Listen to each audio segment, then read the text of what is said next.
Hi, everybody. Thanks for joining us for another edition of Hold My Drink, where we navigate the news and politics with a chaser of civility.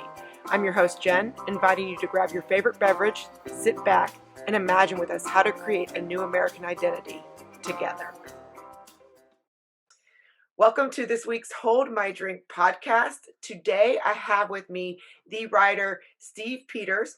If you want to find him, he goes by Steve Q as in Queen, J as in Jennifer, I don't know.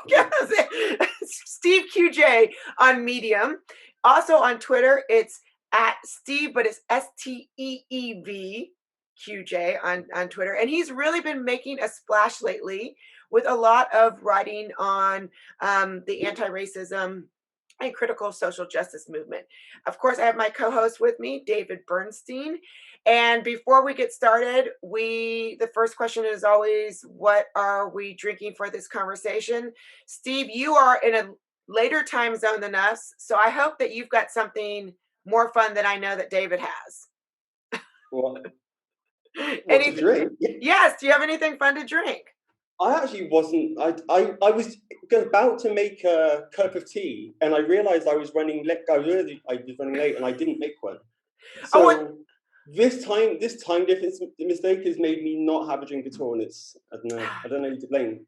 So we'll have to drink from your cup of knowledge. I've got a cup of tea here. That's about it. Well, I've got a cup of tea too, because it's early for me, and I've got to tell you what I did is Starbucks. The only thing I collect mugs anytime I go somewhere for Starbucks from where. No, wait, this is not possible. Do you do that too? I do exactly the same thing. I have those. I've got the new ones because I'm a little bit cooler. Oh, I know. I don't actually like the new ones. They're not as big, but you see, people try to give them to me as gifts, and I'm like, no, if I haven't been there, it doesn't count. Yes. So I've got with me my Ireland cup, which is as close as I've been to you in the UK. Right. So I'm drinking tea out of my Ireland cup because I have yet to be to your hometown. What a great coincidence. No, yeah, I haven't got the Ireland one actually. I've never been to Ireland, even though it is on my doorstep. But right now I'm in Spain. I do have a Spain one. Okay. Cool. David, anything fun? Because I know it's coffee for you usually. Yeah, my cup is empty right now, but I promise next time around I'm coming to the table with scotch. So I'm sober, and that's a good thing. Well, I have to tell you, so this is how I got in touch with Steve. I've got a little story to start, and then Steve, we've got tons of questions to ask you. So Steve writes, one of the first pieces that I read of Steve's was anti-racism. Like, let me get the exact same name here. I had it. Anti-racism is becoming troublingly.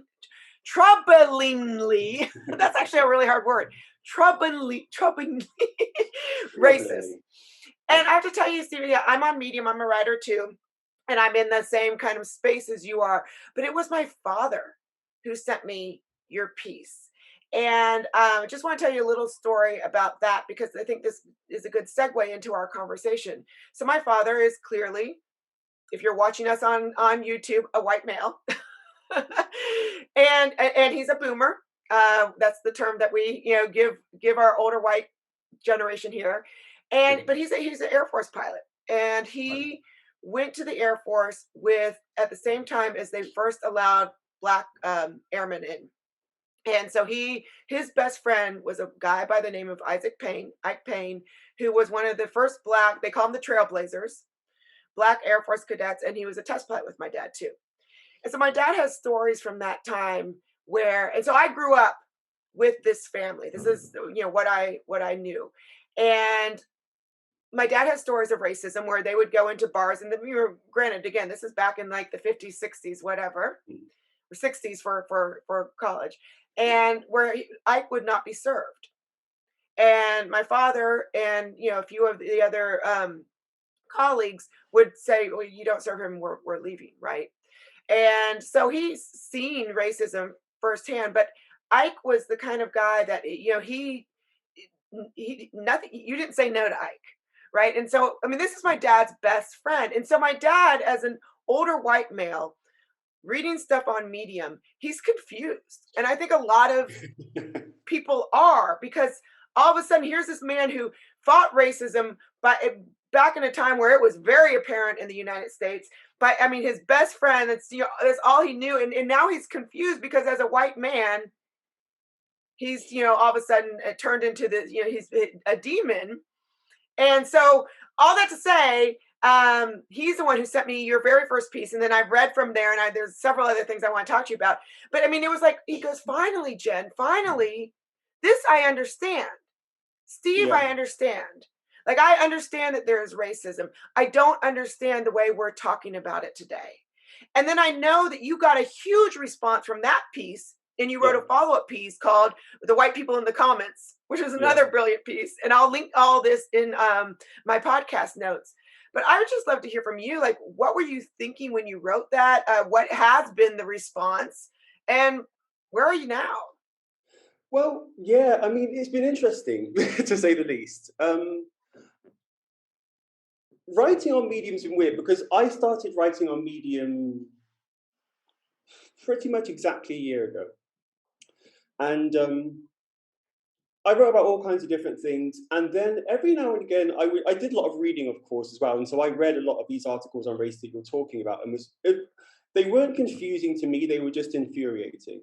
Because I'm looking at these big publications who are supposed to be centering Black voices. I'm looking at all of these Black writers who are kind of apparently very activist and very serious about the issue of racism.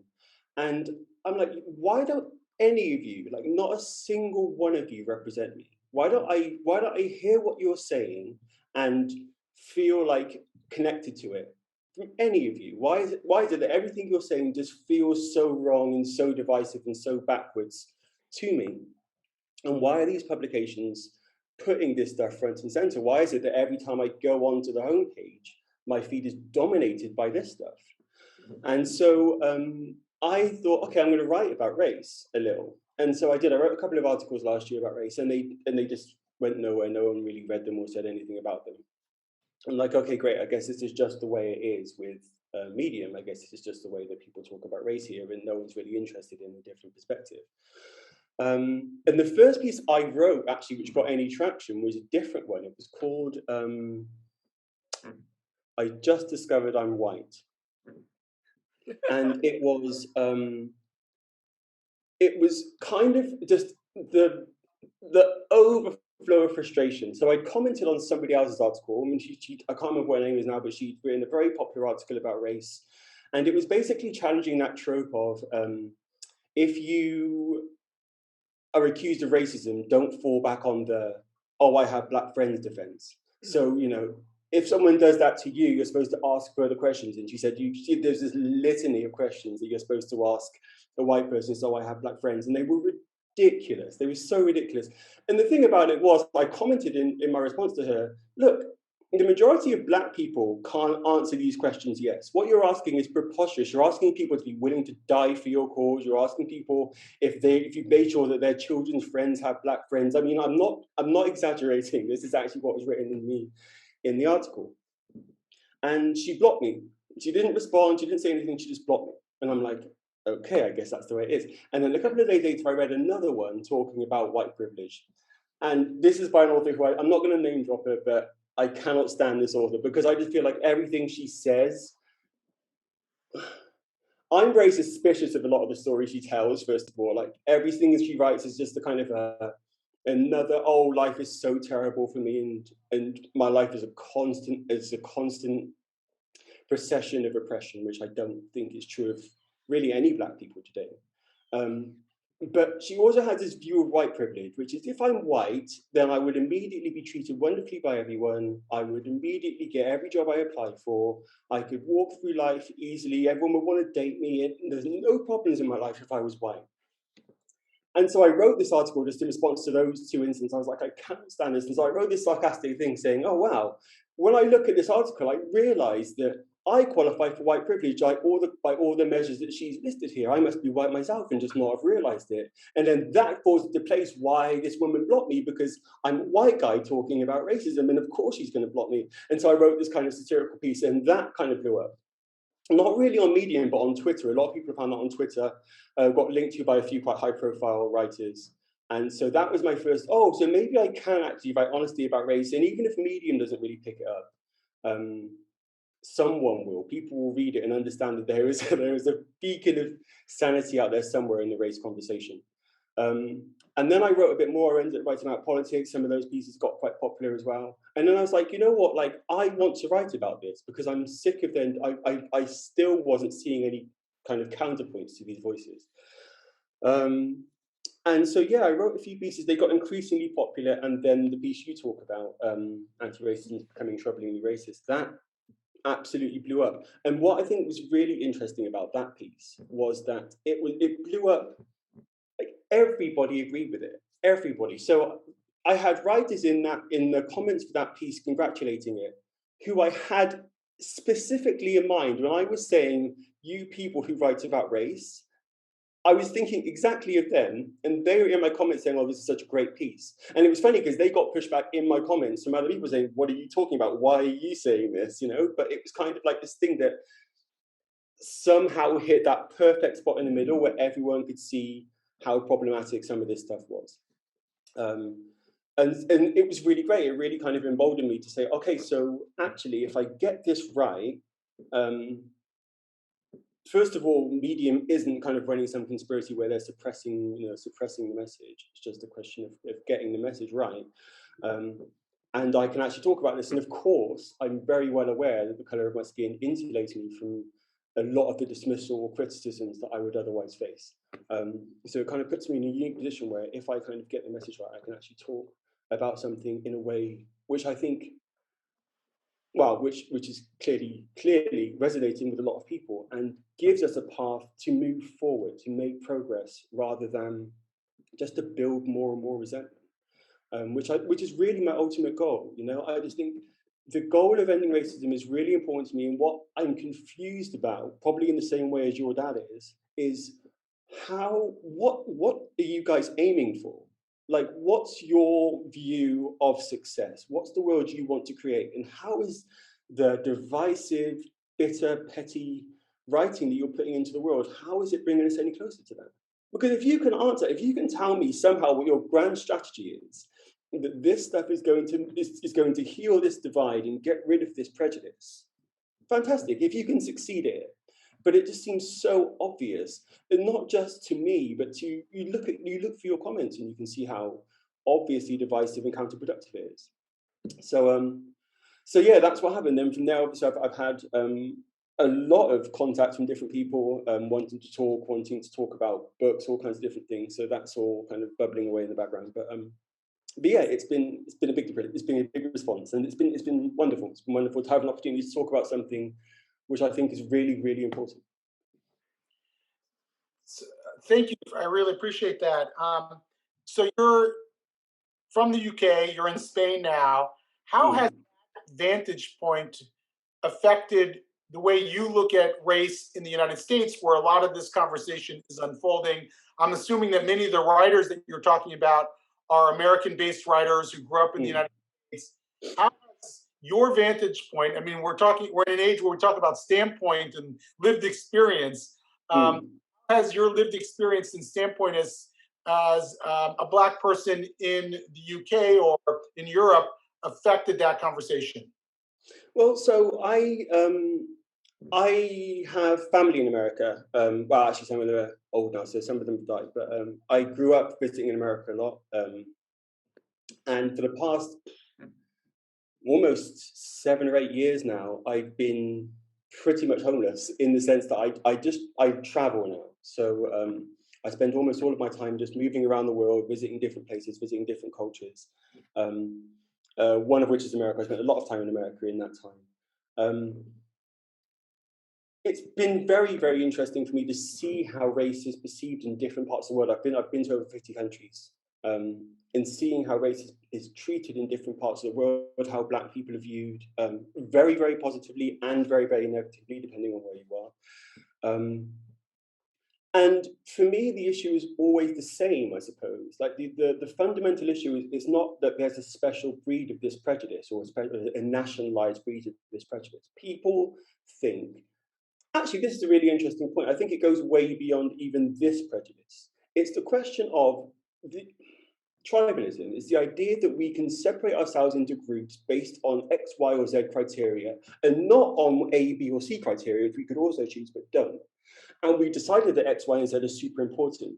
And so we use that to say, okay, so you're in this clan and you think this way. We do it politically, we do it by gender, we do it by sexuality. When I look at this problem, I look at it through that lens of this flawed way of looking at other people, this way of looking at people as collectives rather than as individuals. And I don't think there's any huge difference in terms of how that manifests itself. Like I said, I remember going to America back in sort of the early 2000s with my with a white girlfriend at the time. And it was really fascinating to see how people responded to that. Some people responded really positively, some people responded really negatively. But what was interesting to me is that they responded at all. You know, it's like, I don't understand why you feel like there's anything to comment on at all here. A few years later, I was there with a Korean girl. And it was fascinating to hear how she talked about race and how she talked about white people and her experiences growing up. She was American. And the fundamental core of the issue is still just the way that we group people together and act as if these distinctions are meaningful. So obviously, growing up as a Black person, my dad comes from slave stock, or my dad's family comes from slave stock. He grew up in Sierra Leone. He was born in Sierra Leone, which is one of the first colonies that American slaves were released back to go back to Africa. So that's where my family's from. That's where Peters is from. And so understanding that how slavery has impacted Black people has always been, that's always been part of my life. That's always been something which I've known about and educated myself about, because it's very definitely part of my life. It's one of those little things that you don't really necessarily think of unless you're a Black person. My surname reminds me every day that somebody bought and sold members of my family. It's something I can't not know about. Right. So nowadays, it's very common on the social justice left in the US. I don't know about the UK, maybe you'll know that America is a white supremacist state. We probably all agree at one point in history, not long ago, America was a white supremacist state, whether it is a matter, at least in my mind, of contention.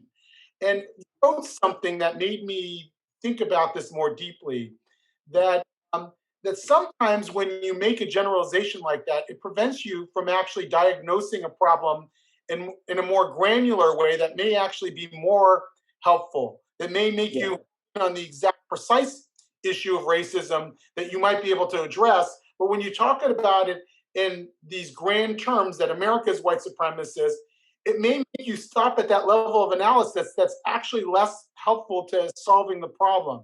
How do you view that issue of whether Western countries or the US in particular is a white supremacist nation, and what do you think that does to our analysis of racial dynamics in these countries? Well, yeah, exactly. So the question of the term white supremacy, that term, to my mind, has a very specific meaning, and it had a very specific meaning for a very long time, and it was an important meaning, and I think that meaning has been really diluted now. So, of course, white supremacy is, it's not fair to describe white supremacy simply as a situation where white people are the majority, or institutions were built by white people. White supremacy is about the idea that white people are superior to all other races and should subjugate them as a matter of course, and everything about the nation is built around that. Now, there is, of course, truth to that idea within America and within America's foundings. But the idea that there's no way forward other than to completely tear down the entire system and start again. Well, let me say this, because this is what I always say about these questions. If you can show me how there's a way to do that which is productive, non-destructive, and actually gets us where we all want to be, I'm all ears. I always am. But I don't see it, and I've never heard it. So we have a system now in many countries, it's not just America, where the system was built for white people. And we're trying to figure out how do we change that? How do we create a system which is more fair and more just for all people? And I think that any right-minded person is fully behind that goal. But I think absolutely diagnosing every problem, every disparity as being a symptom of white supremacy, it's very clearly not a functional way to solve the problem. And what always bothers me about this analysis is that there's never a kind of a clear way of looking at the problem. So it's kind of like, do we say that we haven't achieved equality in America until every single field is 13% Black people? That seems like an obviously flawed way of looking at the problem. And Glenn Lowry said it really well. He said, you're not taking groups seriously if you expect to see equal representation of every group in every situation. Groups, by definition, imply that there are differences between those groups in the things they prefer, in the way that they think, in the culture, and whatever else. And there will be. I was having a very long and tiresome conversation in the comments to one of my articles about this, and saying that there are disparities within races, within different groups, within sexualities, within genders, all kinds of different things, which are caused by discrimination. There is no question about this. No one should be arguing with this point. But there are also disparities caused by any number of other factors. And understanding that and trying to figure out, okay, so what's the problem we're solving? How are we making sure that people have the opportunity to get into these fields, to do what they want to do, and to compete on a fair playing field? And then we let the chips fall where they may. I don't see how that could ever be a problematic goal. And then the question is, of course, that's a very complicated thing to achieve. So how do we do that? And we sit down and we get our heads together and we figure out what that solution is. But simply just going white supremacy, okay, great. Then what? Like, tell me what comes next. Right. You know, if you can't do that, then your methodology just doesn't help anything. You know, it's as simple as that. Well, I mean, we do have one author, Thomas Sowell, who writes on these things a lot. Discrimination, Disparities is one of his books where his whole book is like, let's look at these disparities and see whether or not they're discrimination. But you get someone like that, and he's conservative, and he's just kind of like Uncle Tom, or he's just called something pejorative because it's like, well, that's not what we wanted to hear. Absolutely, yeah. So we're just going to call him. He's not. It would be like what you said. I guess I'm a white person. It's like, he's just, it's what they call it, kinfolk, not skinfolk, or skinfolk, not kinfolk. But that's exactly what it is. That's exactly what it is. We've kind of, again, we've in the rush to kind of view white supremacy as this overarching narrative which explains everything. We've had to kind of redefine what white supremacy is, because otherwise it obviously doesn't fit. And so once you've done that and you go, okay, but now there are Black people who don't agree. Well, in that case, you have to say that they're not really Black, because otherwise, how does it still fit together? So then you have nonsense like multiracial whiteness in a recent New York Times piece. Yes. These are logical conclusions once you start messing up these very basic ideas. Once you start kind of allowing yourself to be unrigorous with the way that you define things, you have to slip further and further into stupid ideas. That's the only way you can really keep your footing, So I'm laughing. That's the newest buzzword, is multiracial whiteness. Yeah. Have you heard of that one, David? That's the new. I actually wrote a piece on that. You must have missed the Times piece, but I'm not surprised given the direction of the discourse these days. Absolutely, it's not surprising, but it is mind-bogglingly offensive. Like, I wrote a piece on that, just expressing my anger at it, because it's just, I can't believe the idea. Black people, again, it relies on the idea, and it leans further into the idea that if you're Black, you think a certain way, you see the world a certain way, your experiences of a certain thing. If you don't rely on that analysis of being Black, then you can't blame everything on white supremacy. You have to acknowledge the fact that, okay, so maybe there are other factors as well. We can look at that. Like I said, there are very few situations in racial disparities today, and certainly if you go back, only a couple of decades, where you can't say, okay, maybe racism is a factor in those. Probably racism is a factor in those. But if you want to say racism is the factor and it's the only factor, then you have to, what you do necessarily by that is limit Black people and say, no, we are smaller and less diverse, and we can't think. And we don't do this. The infuriating thing is part of my view of success, part of my view of a world where racism isn't a problem anymore, is that we don't do this with Black people because we don't do it for white people. No white person is expected to be a representative of the entire view of white people. No white person is supposed to hold a certain line because all white people are supposed to hold it. We accept the fact that white people are full human beings. You can be wrong about different things, you can have different opinions, you can discuss things in good faith. That's what being seen as a full human being is. So, you know, of course, I get plenty of people saying, oh, yes, you're a water carrier for white supremacy, or you're an Uncle Tom, or you're whatever else. And it's the same thing. It's kind of like, look, here's the thing. Like, I will confess, as much as I talk about this goal of seeing us all as human beings, like, I've been raised in the same society as everyone else. Like, I have this sense of kinship with Black people. I want to see Black people to succeed because I'm Black. I recognize it's silly, and I recognize it's a part of who I am. But that doesn't mean when I come across a Black person who disagrees with me, that automatically, I lean in a little bit more and say, okay, cool, let's talk. What do you mean? Why do you think this way? Not, oh, well, then you're obviously not, you know, you're not really a Black person. And so what I found interesting is a number of Black people who their affiliation is not with Black people. It clearly is not. Their affiliation is with their ideology. And so you have these new fault lines where it's not even color anymore, it's the way you think. That's really become the new racism now. If you don't think the things I think, then you are a monster. And there's no possibility for discussion. Right. So let's unpack that a bit. You know, we are facing this ideological tsunami in Western societies, perhaps most acutely in the U.S., but certainly seeing it in the UK and other Anglo.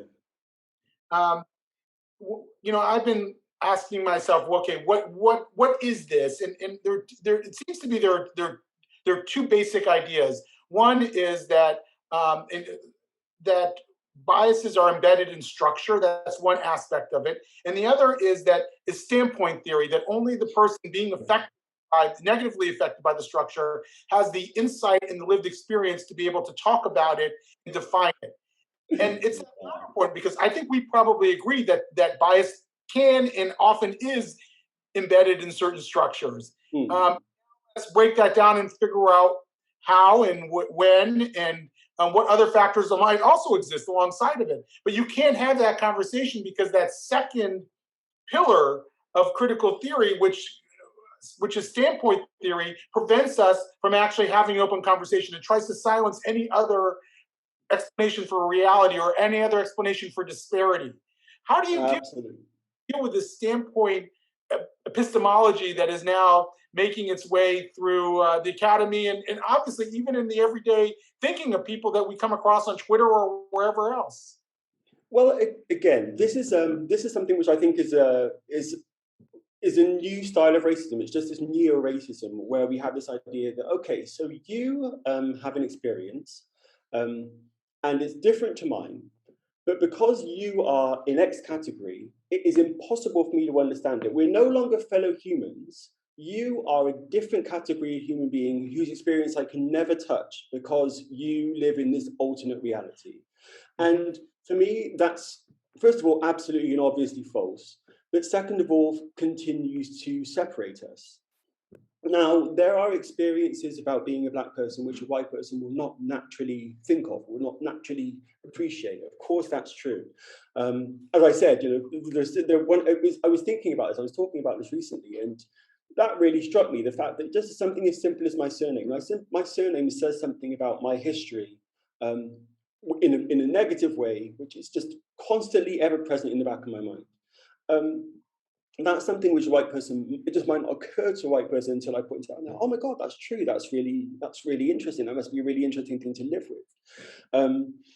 But we can talk about that. I can explain that to you quite simply, and you can go, yeah, that's interesting. That must shape the way that you think things, even, you know, when you go about your life. That's a factor which I don't deal with. I know that my family weren't bought and sold in the past 200 years, whatever it might be. But critical theory in all its levels, whether it be about gender, whether it be about race, it's all about the idea that you are completely separate to me and cannot understand me. And if we really embrace that, we're lost, right? If we embrace the idea that we're all living in silos, then we can just forget about communication at all. What's the point of talking? Like, you are different to me, and the black person sat right next to me who has lived alongside me all my life is still different to me. There are still things about our experience which are going to be different and which we can't fully appreciate about each other. So if we abandon conversation and empathy as tools which we use to kind of get closer to each other and understand each other's situations and find ways forward, then we're lost. And this seems to be a big part of it, because of course, if we do abandon that, if we keep hold of this idea that we're all so different, then we get to hold on to our own sense of the world, our own victimhood, our own whatever it might be. No one can challenge it, because I say this is true and you have to believe me. I get to have a lot of fun with this. So because of the fact I was someone came into my comments recently and was saying how racist I was on my latest article, saying how racist I was because I was trying to undermine the anti-Asian racism that's been happening, attacks that have been happening. I don't think I could possibly have been more clear that that wasn't what I was trying to do at all, but this person obviously hadn't realised that, or hadn't read the article. Actually, it was very clear from the comments. But the first thing he said in his comments was, "Oh, why aren't you?" What was the comment? "Why aren't you talking about white people?" or something like that. And I was like, "Why are you commenting on a white person's article?" Oh no, that was it. "Why didn't he kill any white people?" And of course he did kill white people, but this guy was so uninformed he didn't even realize that. But I said, "Well, why are you commenting on a black person's article? You must be targeting black people." And he was like, no, I wasn't doing that. I'm like, no, hold on a minute. This is my lived experience. You obviously, what you think isn't important. What I think is what matters here. And I think you're being racist. So you are ipso facto being racist. And it's just really fun to see people squirm where we want to rely on these tropes. They want to kind of lean into the idea that, oh yeah, I think you're being racist, so you are. And they meet someone who, thank God, can play exactly the same card back at them and show them how preposterous it is. But they can't refute my claim without refuting their own. I am absolutely fundamentally against this. We have to be able to talk to each other. We can talk to each other. We can understand each other. In the process of doing that, we will find people who don't want to understand. Let's be clear. You know, I've spoken to many people who don't want to hear it. They don't want to know. They don't want to be implicated. They don't want to feel like they have to do anything. And that's a separate conversation. We can recognize those people, we can recognize that problem. And let's face it, most of those people aren't in any way involved in changing things, making policy, moving us forward anyway. They just sit there until they feel like something affects them personally. You know, I've got a question for you going back to, I'm sorry, did I interrupt you? No, go ahead. Okay, I'm sorry. I thought you were done. Apologize. But I wanted to go back, since I've already interrupted you. I'll carry on. Just rabbiting on. Sorry, you know what I mean? Well, I want to go back to a question that David asked earlier about, the difference between the U.S. and the UK, because you made a point about saying, when you brought a white girlfriend with you over to the U.S. and different people had views, and you were just surprised in the first place that it was even a thing. Yeah. And here's where I'm at in the US is I'm actually at the point now where I'm just exhausted talking about race, because with critical theory, race is everything. And so I told the story at the beginning about, my dad and I grew up in this environment, and I don't want to talk about, I hate the whole color blindness stuff, but no one's colorblind. I see that you're a black man, but to the extent where, judging people on their character. But now, so I grew up that way, and now I cannot help but in every interaction to notice race. I am talking to a black man. I am talking to or religion, or where I'm talking to a Jewish man. It's just on the top, and it flattens everyone, because you're so much more than that. David's so much more than But so let me ask you, in the UK, do you feel like that as well? Like, do you feel that everything's boiled down to race? Because you said that it was in the US where you were kind of surprised that it was just a thing in the first place. So are you at the same point in the UK where race is everything, everywhere, all the time? It's one of those things where it depends where you are. So I'm from London. So in London, no, not really. London is such a melting pot that it's very rare that race is an issue. Everyone you look at is a different, skin color or something. But if you go to other parts of the UK, absolutely, you'll see the same. You'll see the same kind of surprise at interracial couples, or you don't. There's not the same delicacy about how people approach race. It's generally something which people don't comment on, but racism is definitely more of an issue outside of the major metropolitan hubs, just as it is in America. As you move out of like New York, Right. wow, this is the thing, isn't it? So you move out of New York and San Francisco and cities like that now, and you'll see a different kind of racism. But now, of course, when you go into those hubs, you just see another kind of racism where race is everything and everyone is super careful about how they talk about race, and everyone is, it's easier for me as well being a black guy because I don't have people, I don't have to be careful about the way I speak about race. It's more how I see other people are affected by it. I see other people hedging and worrying about how to refer to me and what the correct term is. So my experience is a little bit different because I don't have to kind of be on the side where I'm worrying that I'm going to say the wrong thing.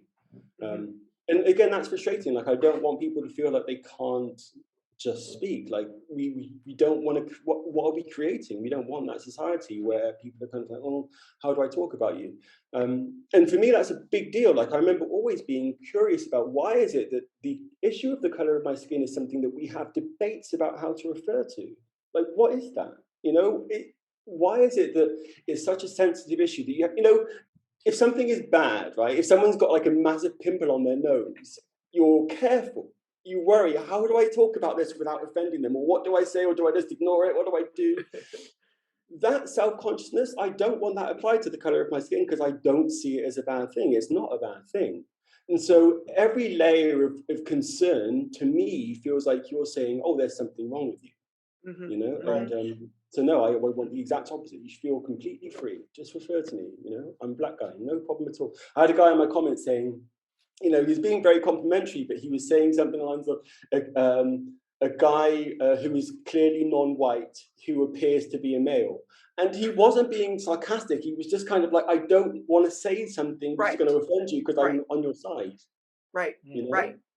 Walking on eggshells. The issue of microaggressions, or the you use the word melting pot about London. I've seen recently a list of common microaggressions where melting pot is one.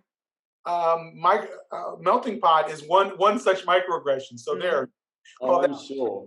You have offended someone, Steve, and you're going to hear about it. But this is the other thing, I suppose, isn't it? It's a sanctity of offence. Like, you can't really open your mouth without offending one of the 7-odd billion people on the planet. You can't do it, and that's just the way it is. Like, we can't hold that to be our ultimate standard. Is everybody okay with what I just said?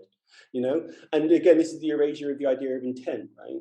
Like, if I say something, what am I trying to do? Do you sit there analyzing my words so that you can find a way to be upset by them? Or do you sit there listening to understand what I'm trying to communicate? Words are imprecise by definition.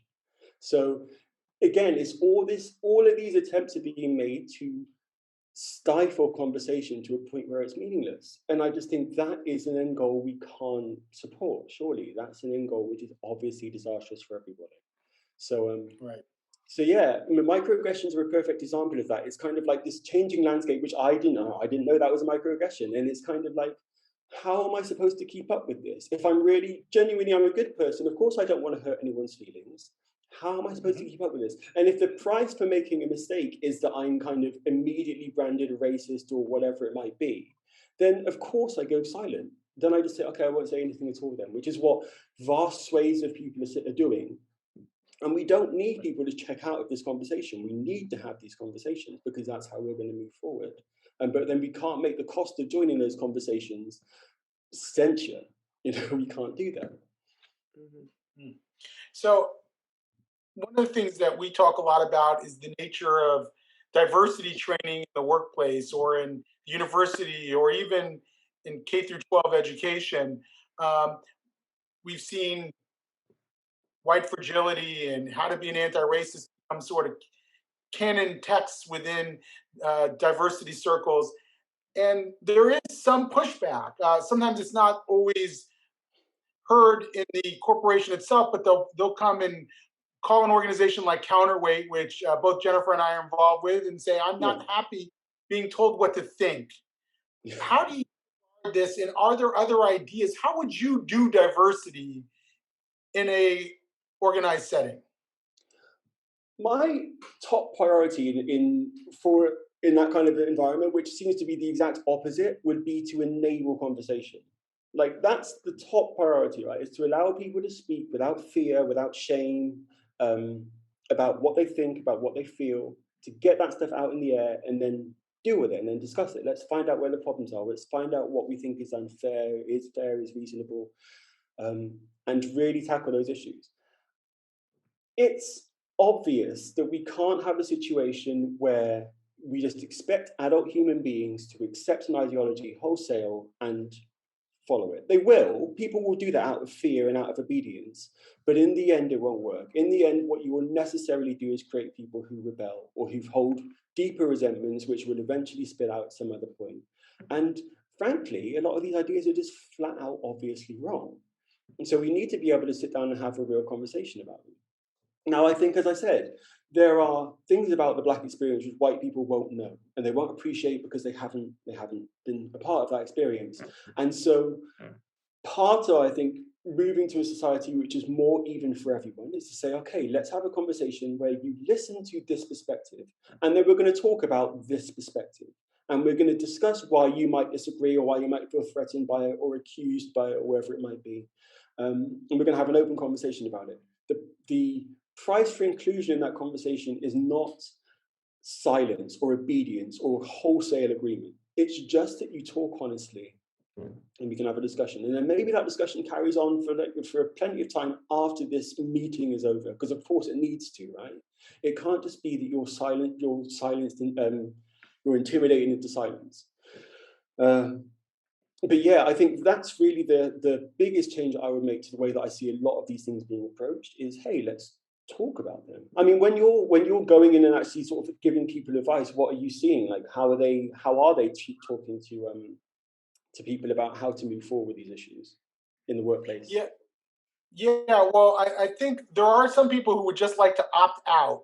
They don't want to make waves in the workplace. They don't want to put themselves at risk, but they just can't stand the idea that they have to be subjected to a coercive ideology, Yeah. and to argue back. And there are others who just object to the very fact that they're going through this training and they know they're going to be pushed to say or think something that they don't not authentic to them.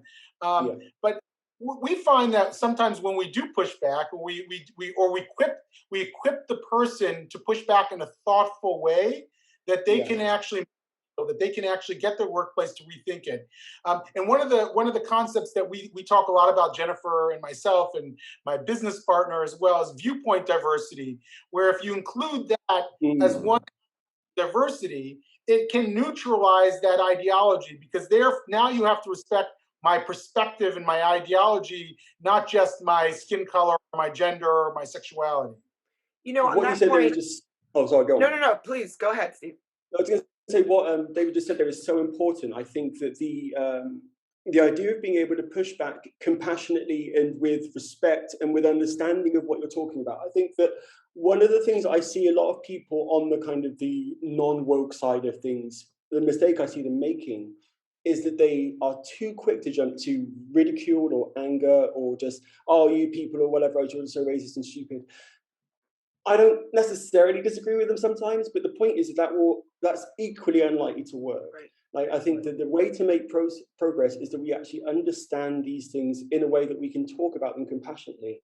And I think that's actually one of the reasons why I've been successful in writing, is that I do understand both sides of these arguments. I do understand where a lot of these people are coming from. I've seen people and been friends with people who have, Black people who have this anger and you have this frustration and do kind of just want to tear everything down. And in understanding that problem, I understand a little better how to communicate those problems and how to point out the flaws in them. And I think that's a vital piece of this going forward. I think that level of education is going to be essential for everybody who doesn't want to see this kind of thing overrun our society, which 10 years ago, 5 years ago, I would have said was impossible, and it's sheerly on how preposterous it is. But today, it's very obvious that we're making that progress purely on the power of people's guilt. So I think it's really important that we actually do our best to have ways to dispute this stuff, which is not confrontational. Well, not, you can be confrontational, but just not dismissive and aggressive. It won't work. Well, and both of you guys bring up something that I wanted to address was, you know, I went to a diversity training. Well, it was kind of like a whiteness training. And I went there because I wanted to talk like we're talking right now. I wanted to hear stories because you're right. I will not ever know some of the things that my, Black brothers and sisters have been through. So I want to hear them tell me so that I can at least start to, understand or have that empathy that you mentioned, Steve. And I'll never forget, I was sitting there and this like very woke, even that word's becoming out of vogue, I think. Yeah, But right. younger white woman looked at me and she was writing something down furiously, and she passed me a note. She goes, "Black people are tired of trying to teach white people. Here's a list of resources." And it's what's so funny is I read these stuff because this is what we talk about all the time. So I mean, I've read these resources, but my point was I want to hear so that I can, understand a situation. And it's not that you have to teach me. It's not like I'm, don't teach me, but tell me so that I can have that empathy and that understanding, and we can have a conversation. But if you just expect me to read books like White Fragility, which I have, then I'm not. I'm Yeah, trying. I'm sorry. Oh I am man. too. I mean, I don't, but I've read White Fragility, but I've read Ta-Nehisi Coates too. I believe in Yes, looking at both sides, and so absolutely. I've done my homework. But it really is that personal connection where you, Steve, or another friend of mine says, when this happened, this is how I felt. That it actually hits home for me. That it actually clicks. And so I think that there is that sense, at least in America, of do your homework. If you don't understand, do your homework. It's like, even if you have, then how are we to have that conversation that takes us to the next step where we come together? Here's the other thing as well about that, because I have a real problem with that. Like, first of all, people who are tired of having this conversation should step out of the conversation. I understand it. I do understand where you're coming from. If you're sick of explaining a certain thing over and over and again, or you've had too many conversations with a certain type of person who's dismissive, I totally understand you don't want to have that conversation. But then step back from it. Don't act as if that's the way that we progress, because other people are willing to have those conversations, and those conversations still need to be had.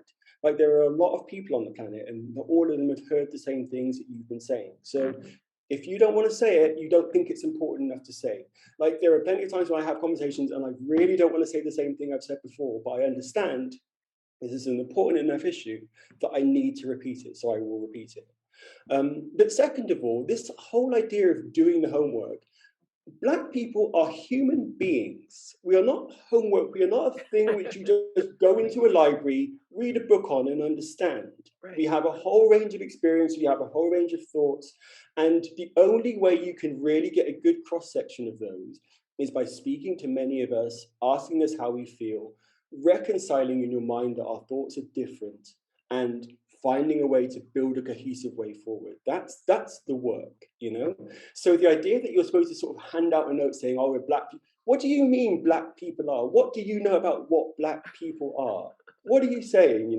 Some people don't want to have a conversation, but some white people don't want to have a conversation either. That's fine. Don't pretend that you're trying to move things forward.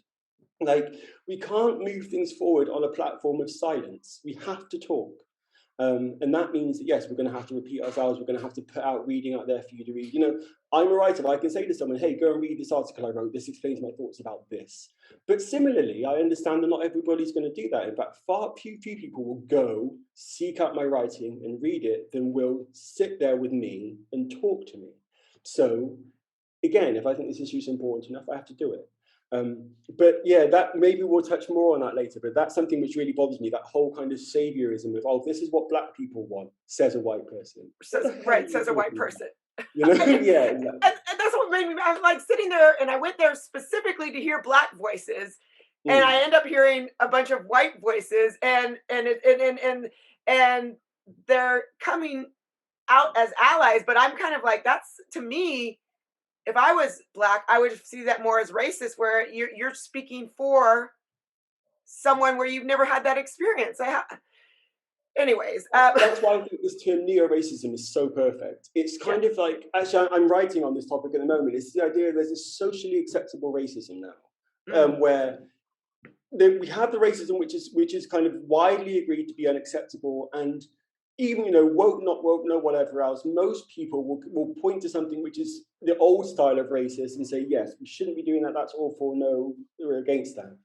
But then there's this new breed of racism which somehow has kind of slipped through the cracks to a point where now we can say, okay, so I can speak for a Black person, or I can encourage segregation between Black and white people, or I can say things about what it means to be Black, which are obviously pejorative, or what it means to be white, which are obviously elevating.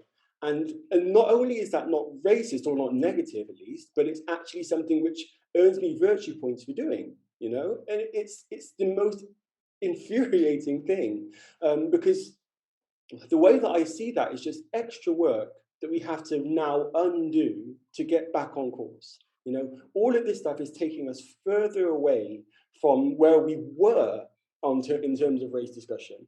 Now we have to kind of get back to there before we can still do, you know, that journey that we still needed to do in the first place. We have to get back to that point because we're being taken further away from it on this insane tangent. David, I'm almost done with my drink. I've got one more question for Steve, but do you have something? No, please, go ahead. Okay, this is kind of a fun thing to end on, Steve. Well, fun's not the right word, but coming from the UK and talking about racism, what is the general mood there about Meghan Markle? Because we heard that there is some racism. Honestly, I haven't really been that involved in it. I am, as you might have guessed from just my general views on things, I am about as anti-royal as you can imagine. Not anti, I just think I don't understand, again, the idea, wait a minute, why do we have this family that are the richest landowners in the world, who do very little for the subjects and are by default millionaires just by virtue of their blood? Do we not see a problem with that? So I'm definitely not a royalist. And so it's such an interesting thing, isn't it? When you just think, okay, so please put your hand up if you're surprised that a white family that have been landowners for generations that oversaw our empire are racist. Anybody at all? Like it's the most incredibly unsurprising news in the history of news. So I don't know the details, of course, like what's going on with Meghan, what exactly was the situation. I'm not in any way surprised that they're racist. You know, it's funny. Yes. I was making, you know, my mother. So obviously my dad knows of your work. I was sharing it with my mother, and I go, "Do you have any questions?" She goes, "Yes, I need to know about Meghan Markle." I'm sorry, I wish I could give you more insight. It's not a subject which I'm not interested in. Yeah, well, you know what? That's because she was asking me about it, and so we're on the same page, Steve, so don't worry about it. I just had to throw it out there because I was like, Mom, I don't give a damn about what the royalty is doing. Like, I'm trying to, you know, I've got life here. We have a family of millionaires. Yes. They're racist. You have a millionaire who joined the family, now she's leaving. It's okay. It's all right. Yeah. And we all carry on. Yeah, exactly. I think we've got slightly bigger fish to fry. This is really great to talk to you. I'm so glad we were able to talk face to face, at least on Zoom, because I've seen you on Twitter, and I think you're one of the really thoughtful people, compassionate voices, and thinking deeply about these issues. Your writing is obviously really making a difference, and it's really been a pleasure to be able to talk it through. Thank you. No, it's been absolutely brilliant. It's been a real pleasure. Yeah, thank you. I mean, your writing really is making a difference, and it's starting a conversation, you know, both here and I think in the larger internet sphere. So we appreciate you. I'm going to stick with it. I hope so. Thank you for listening to this episode of Hold My Drink. Like or subscribe to the show and check out the show notes for links to source material and to our website, where you can find what each of us is reading every week, different news with different views. If you have a topic that you would like us to explore, drop us a line. And join us next week as we say, hold my drink, and the conversation gets real.